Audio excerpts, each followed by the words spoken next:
महाकुंभ में शाही स्नान का काफी महत्व होता है।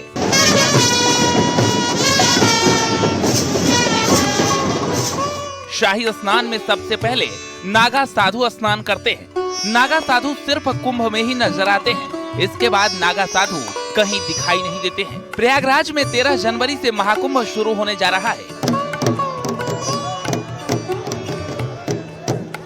हिंदू धर्म में कुंभ मेले का काफी महत्व माना जाता है। लाखों श्रद्धालु इस मेले में आते हैं। मेले की भव्यता देखते ही बनती है।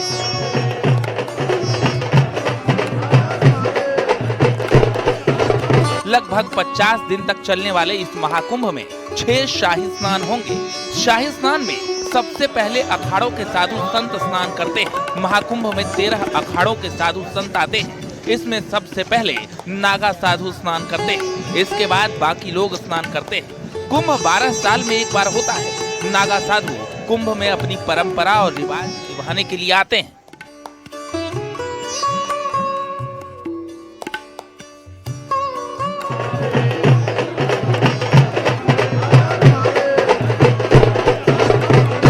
नागा साधुओं का जीवन कठिन होता है। नागा साधु समाज से दूर एकांत में रहना पसंद करते हैं। नागा साधु संत कुंभ और माघ मेले जैसे धार्मिक मेलों में नजर आते हैं। नागा बाबा आमतौर से कोई कपड़े नहीं पहनते हैं। नागा बाबा प्रकृति को ही अपना कपड़ा मानते हैं। अगर पहनते हैं तो सिर्फ धोती और लंगोट। नागा सन्यासी युद्ध के कई हथियार चलाना जानते हैं। हिमालय और जंगलों में कठिन तपस्या करते हैं। भोजन भी बेहद कम लेते हैं।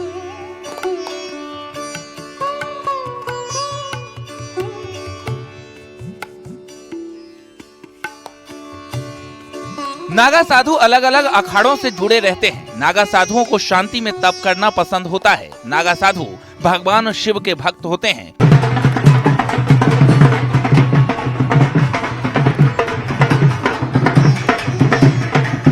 उनके लिए कुंभ मेले काफी महत्वपूर्ण होता है। प्रयागराज में होने वाले कुंभ मेले में शाही स्नान का विशेष महत्व माना जाता है। नागा बाबा को इस मेले में गंगा, यमुना और सरस्वती के संगम में स्नान करने का मौका मिलता है। माना जाता है कि यहाँ स्नान करने से आत्मा भी शुद्ध हो जाता है। नागा साधुओं का कुंभ में स्नान करने का धार्मिक महत्व है।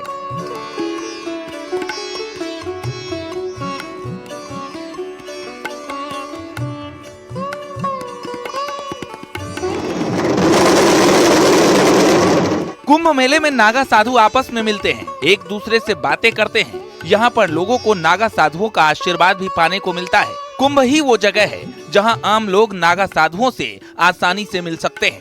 नागा साधु कुंभ मेले में शाही स्नान के लिए आते हैं। कुंभ मेला खत्म होने के बाद नागा साधु अलग अलग जगहों पर चले जाते हैं। कुछ नागा साधु पहाड़ों और जंगलों में चले जाते हैं। वहीं कुछ साधु हिमालय की गुफाओं में कठोर तप करने लगते हैं।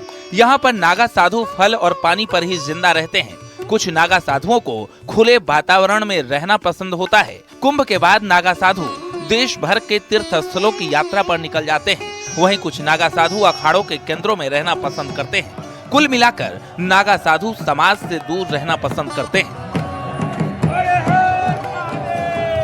Bureau report, news 18।